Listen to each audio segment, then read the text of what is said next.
Hey everybody. In this lecture, we're going to be talking about the economy in Denham and also aspects of social life. A lot of this material is covered in Chapter 4 of Lockridge's book, The Pattern of Communal Life. And what he's particularly interested in that chapter is the shared experience of most Puritans that lived in Denham, particularly the first 50 years that they were there. He begins the chapter by talking about a half dozen lives of people that lived in Denham and the tremendous diversity of their experiences. Some of them became wealthy, others died in poverty, some moved to the big city of Boston, others moved out west. And the point he's trying to make in the beginning is that when you look at individual lives and focus on those, you can see a lot of idiosyncratic experience. But what he's interested in is stepping back and looking at the broader shared patterns of life. And when you do that, he tells us, some of the common experiences of the people in Denham is that life in Denham was stable. It was homogeneous. It was isolated. It was, Denham was a small community that they shared. So I'll talk about each of these as we go through to explain sort of the common ways the people of Denham lived, particularly in the first 50 years. But the first thing we'll talk about in this lecture here is let's talk about the economy. I haven't said much about their economy to this point. We've already discussed that the Puritans in Denham were primarily farmers. About 85% of the people in Denham made their living through farming. The other 15% largely were engaged in occupations aligned with farming, doing things that farmers needed. Things like a blacksmith that could make tools and tack for horses that farmers would need.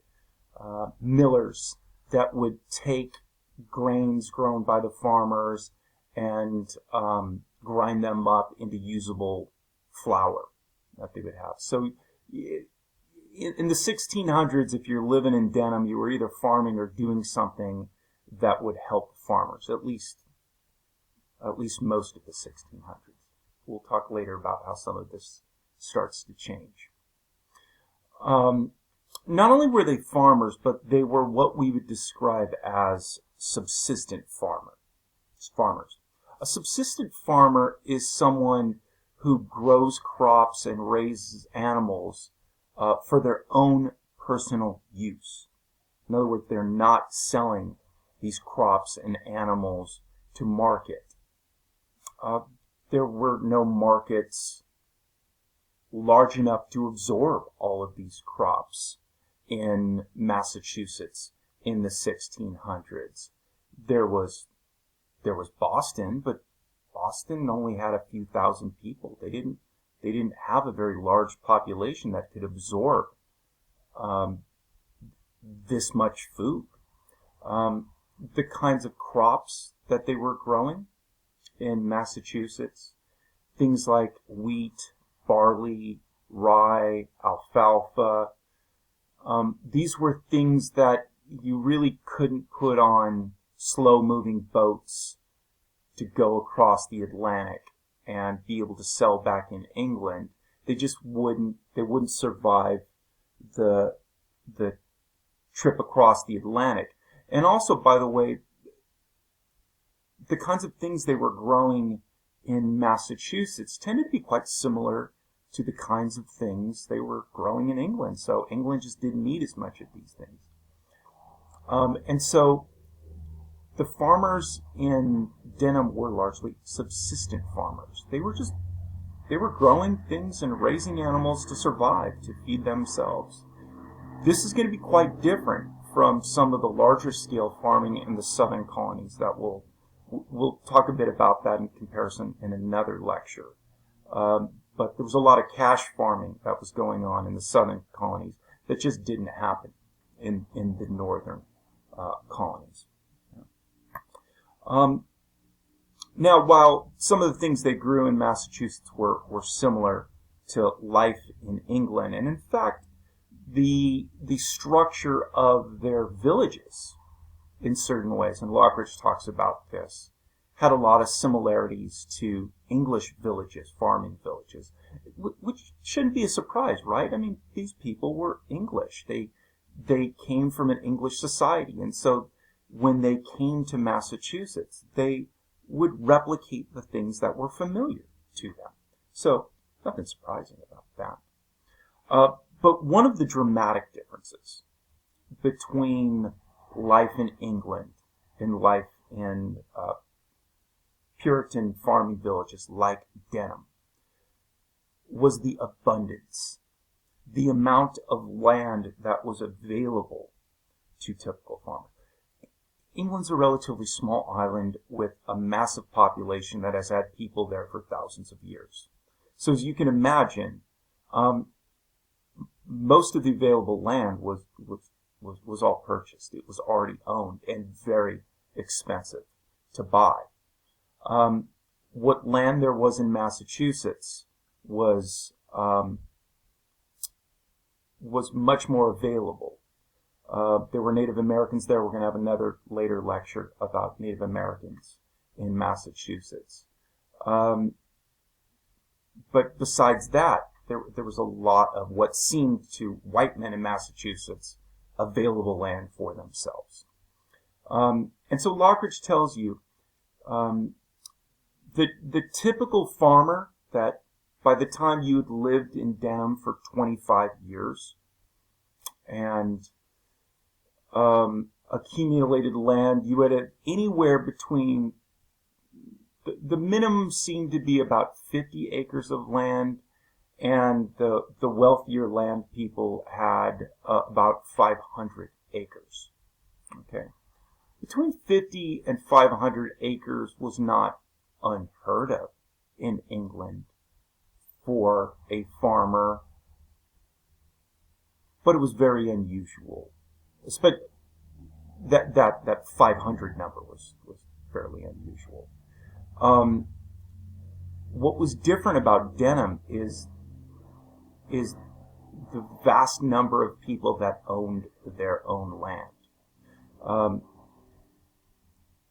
The significance of this land was, Lockridge tells us, well, people weren't getting rich necessarily in this land, off this land. It did afford a stable way of life, a dependable way of life.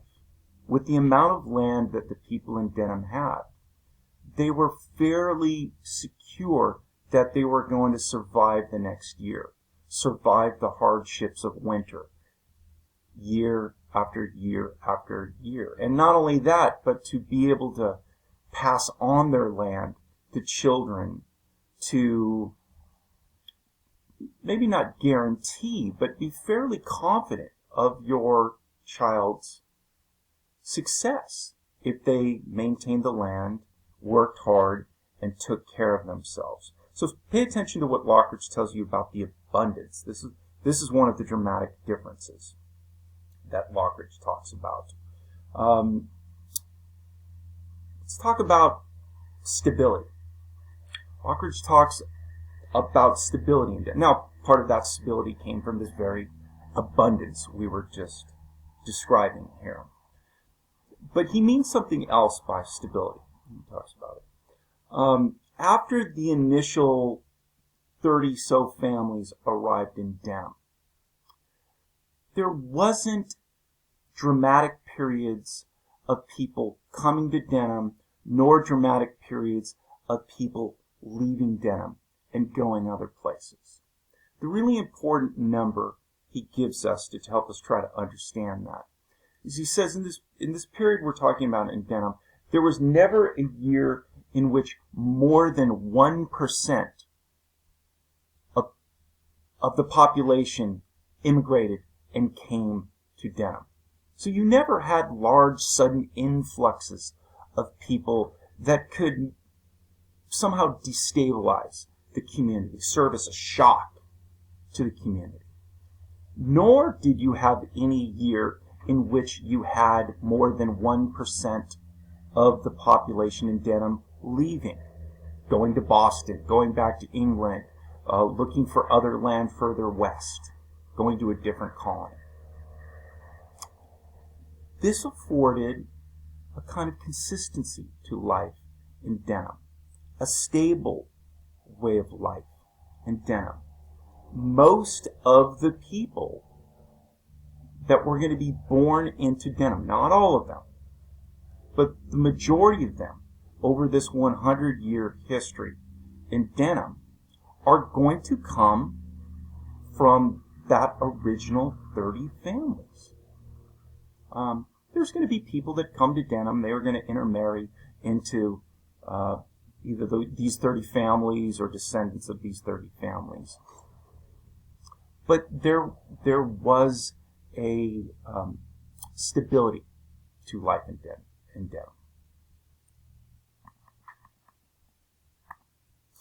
Lockridge talks a lot about Denham being homogeneous. Right? Homogeneity is just the quality of sameness.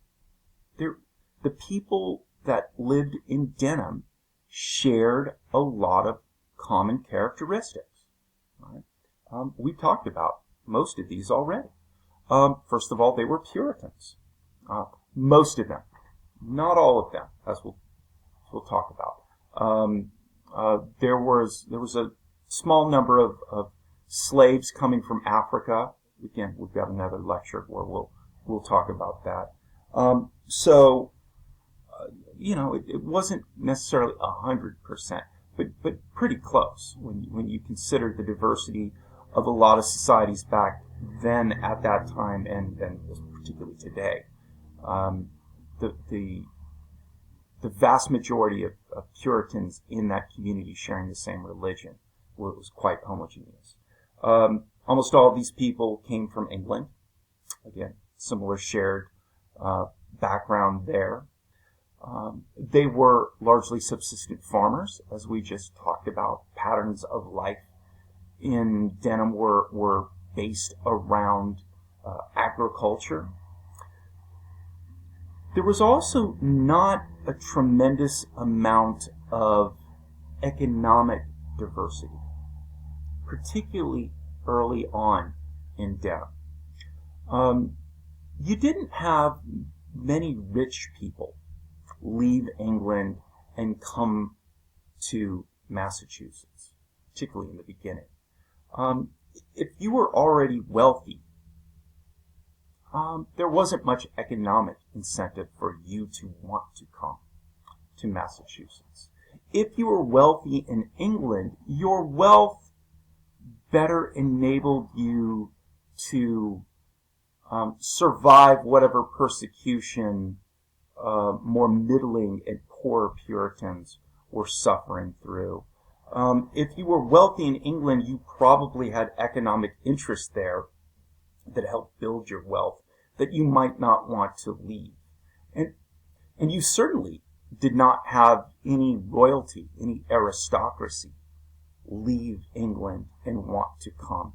So the kinds of kings and princes and dukes and barons that you would find in England, they didn't come across. They didn't come across the Atlantic and settle in Massachusetts. You did have some poorer people come to Denham early on. Many of them paying for their passage to come through contracts of indentured servitude to pay off the cost of coming. But usually within a few years, many of them moved from their servitude and acquired land. And fairly quickly, not all of them, but most of them acquired their own land and moved into the middling of this economic order in Massachusetts. What you had a lot of in Denham was middling people. Not rich, not poor, middling. And so there wasn't a tremendous amount of economic diversity. Not only were most of these people farmers, but they were farmers that were working the land themselves. That these people were sharing patterns of life. You know, they were waking up early. They were feeding chickens. They were feeding cows. They were milking cows. They were tending to fields. And so these sort of shared characteristics, shared religion, coming from the same country, having the same daily pattern of life, people not having that much more money than other people, created a very sort of homogeneous experience to life in Denham. Isolated. Lockridge often describes the people of Denham as isolated. Part of this gets back to something I discussed before, and Lockridge discusses in the book, and this idea of, you know, kind of one way to think of the Puritans is having a lot of similarities to peasant society and peasant culture. I told you before, one of the things that's common in peasant communities, no matter what part of the world they're from, is usually pretty significant fear of strangers. They tend to be insular. They tend to focus amongst their group, support each other, and be fearful of those outside of them. Now, because of the self-sufficiency of Denham, this was a community of subsistent farmers, growing what they needed, raising what animals they needed. They didn't have a lot of interaction with other communities. They had some. Okay. For example, one of the things Denham talks about is, look, Lockridge tells us about, Denham did have some trading with Boston. When Puritan farmers had some surplus that their family couldn't use, they would try to do some trading, particularly with Boston, and in particular try to acquire finished manufactured goods that they could not produce themselves. You know, things they couldn't make. A kettle, for example, might be certain tools they couldn't fashion themselves. So they did have interactions. Something we'll talk about before, for example, also the minister in Denham would have a lot of contact with surrounding ministers and other towns in terms of correspondence. There would be intermarriage between some towns. Some of the boys in Denham might marry some of the girls in other towns, and vice versa. But for the most part, Denham was a fairly isolated place. They didn't like to interact with others. They sort of kept to themselves. Another, and I'm bringing this up now because we'll talk about it more. Another thing they would do in terms of contact with other communities is for self-defense, particularly against fear of attack by Native Americans. So the communities different towns would band together. And so they had to have some discussion, coordination about that. But they were largely, they liked to keep to themselves. Now, something we haven't talked about, and I'm always surprised that nobody usually tells students this. Think of how long you've been in school, and probably the vast majority of you haven't been taught this distinction. But what's the difference between the Pilgrims and the Puritans? We often hear about them together. And there's a lot of similarities between the two, but what's the difference? The Pilgrims came earlier. The Pilgrims arrived in Massachusetts in 1620, famously in Plymouth. In terms of background and religious views, the Pilgrims and Puritans were almost identical, sharing almost identical beliefs. The big difference was that the Pilgrims were known as separatists. Remember when I talked about that, strictly speaking, the Puritans still considered themselves to be within the Church of England? That they still considered themselves part of the Church of England? Their hope was that by creating their own churches, they would serve as an example and help purify the Church of England as they were successful and peaceful and bountiful in North America. The Church of England would make note of this and try to be more like the Puritans. And the Puritans also still considered themselves to be under the authority of the English monarch.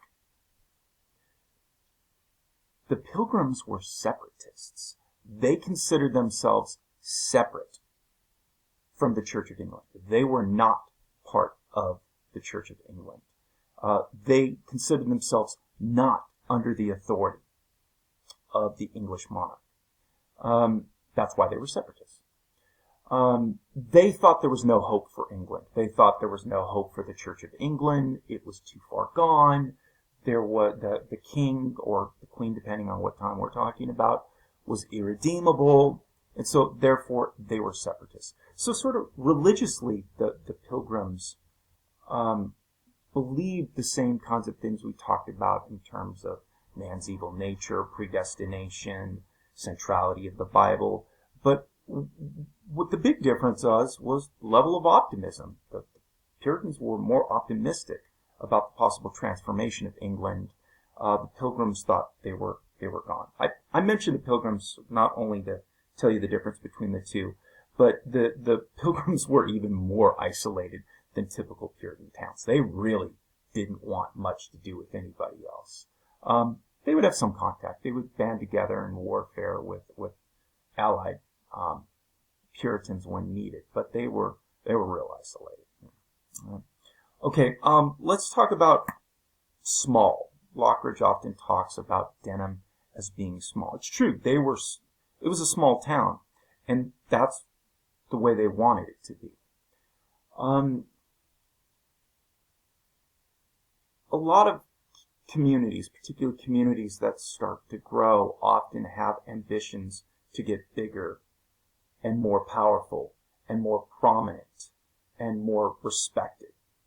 That is not at all what the Puritans in these small farming villages wanted.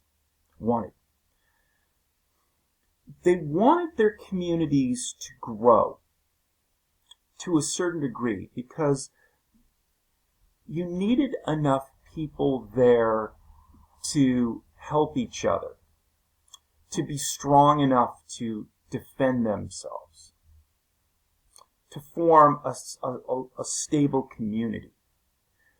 But you didn't want the community to get so large that people became anonymous to one another. They wanted to live in communities where everybody knew each other, where everybody could help one another, where everybody could rely on one another, where everybody could help one another suppress their evil nature. Remember, that's a big part of what they thought government was about, what society was about. They didn't like the idea of people living in isolation. People living in isolation are left to their own devices and probably are going to wind up doing bad things. But the properly constructed community, the properly constructed society, like what they hoped they were building in Massachusetts, would allow people to band together, live together, work together, and best suppress their evil nature. You couldn't fully extinguish your evil nature. That's what you were. That's what you were born. But in the right kind of community, you could help each other to tap that down. But the problem was that if the community grew too large, you wouldn't know people, and that's not what they wanted. So the desire to keep the community small was part of their social vision. You might ask, well, how do you keep a community small? This is going to be a problem that they're going to run into. How do you stop a population from growing? And Denham had a lot of population growth. Now, what accounted for this population growth? When the population is growing, there could be various reasons to account for this growth.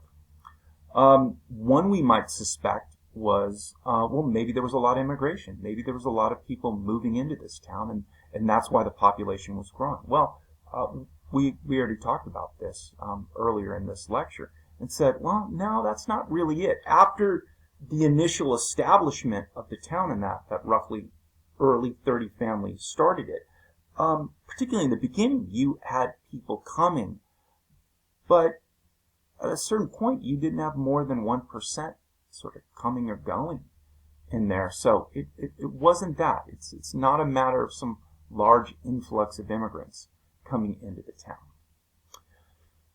Okay, another possibility could be, well, maybe the people of Denham and Massachusetts by the way, this pattern of growth we're describing in Denham, once again, was typical of a lot of these farming villages that we're talking about. So it's not, Denham's population growth was not unique in Massachusetts. Well, maybe the people of Denham and Massachusetts were having a lot of babies. Maybe they were having a lot of children, and that accounts for it. No, that wasn't it either. Compared to England, the people of Denham were having slightly more babies. But we're talking about a small fraction more than the typical English family of the time. And so no, that's not really, that can't account for the significant growth of the town. Lockridge tells you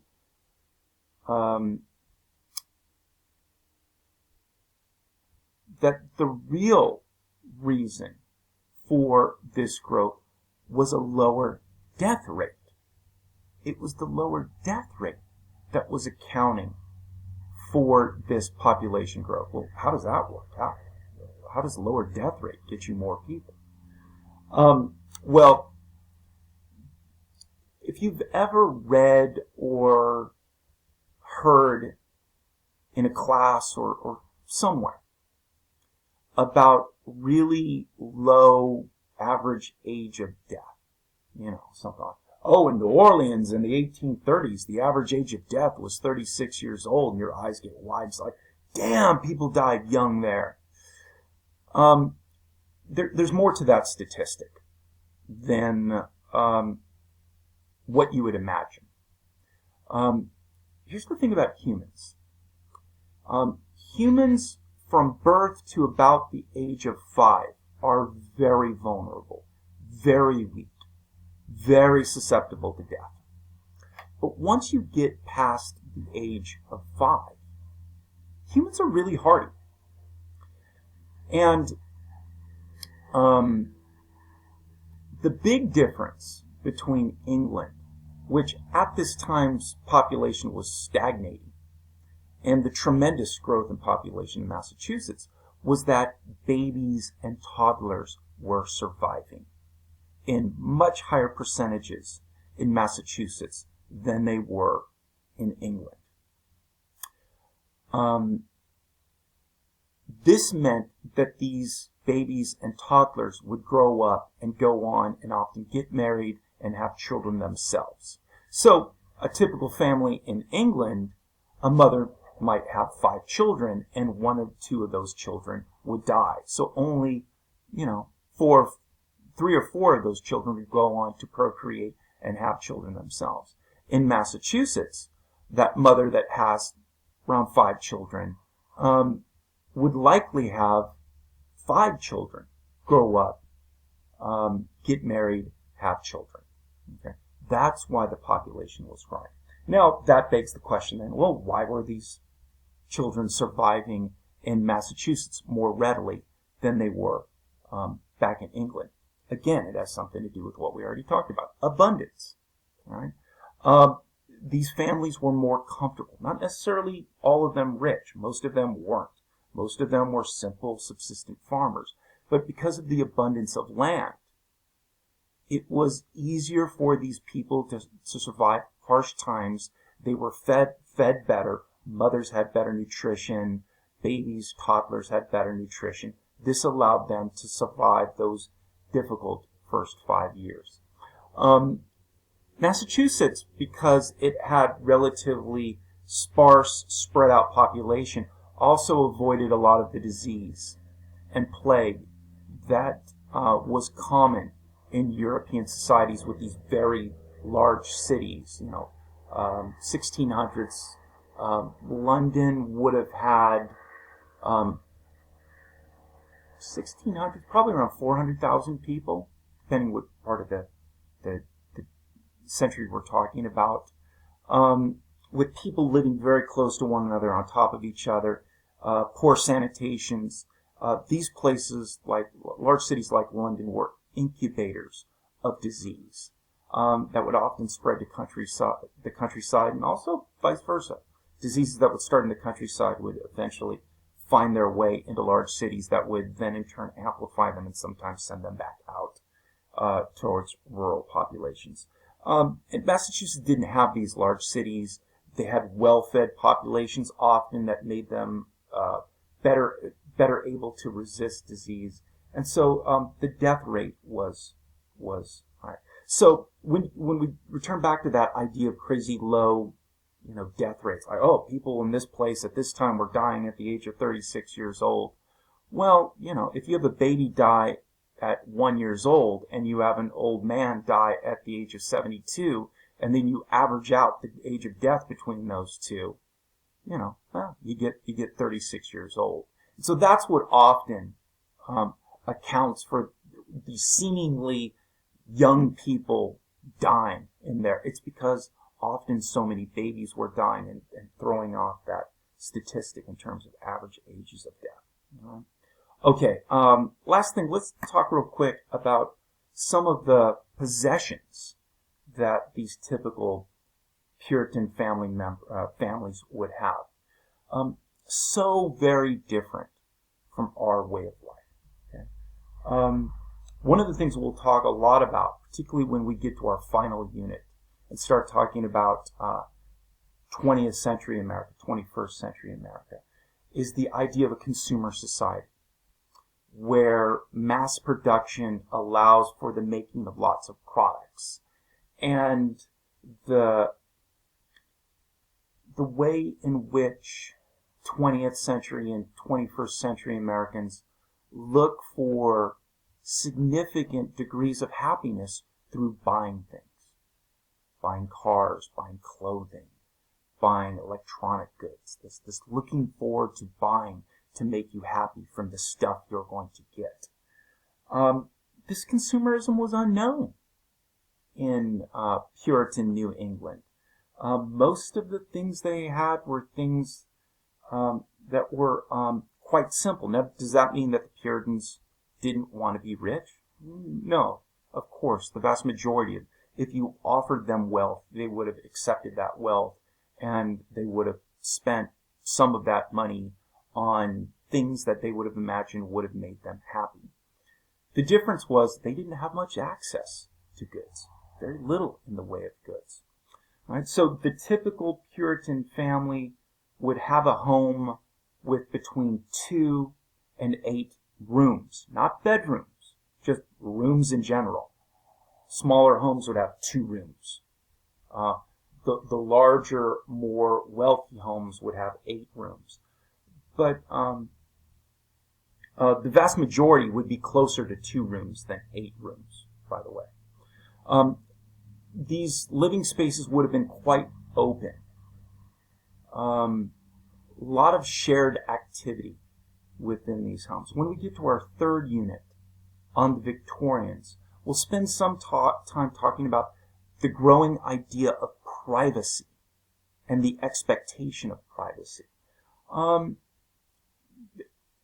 Expectation of privacy is a relatively modern concept. People in the past did a lot of stuff with other people around that we would find somewhat shocking. These Puritan husbands and wives in these little 2-room homes with multiple children, when they were in bed trying to make other children, a fair number of times there were already children sleeping in that bed with them while they were trying to do that, which sounds horrific and bizarre to us, but was commonplace for them. Our notions of privacy were not their issue. Okay, it was a different world. This is one of the things that makes studying the past interesting. People were really different in the past. The possessions were minimal that these people had. You know, typical Puritan family would have 2 changes of clothes. You had your work clothing and you had your nicer clothes that you would have for special occasions, going to church. You would not have a lot of things in your home cluttering things about. You'd have a few chairs. You would have some chests to store things. You would have, excuse me, some silver or pewter tableware. You would have pots and pans to cook some things. Very little amount of stuff that you would have. Very different way of life. Later on, we'll talk about the growth of a consumer society and greater expectations there. All right. Sorry about that. Looks like it's time for me to stop. All right, everybody. That's it for this lecture. I'll see you next time.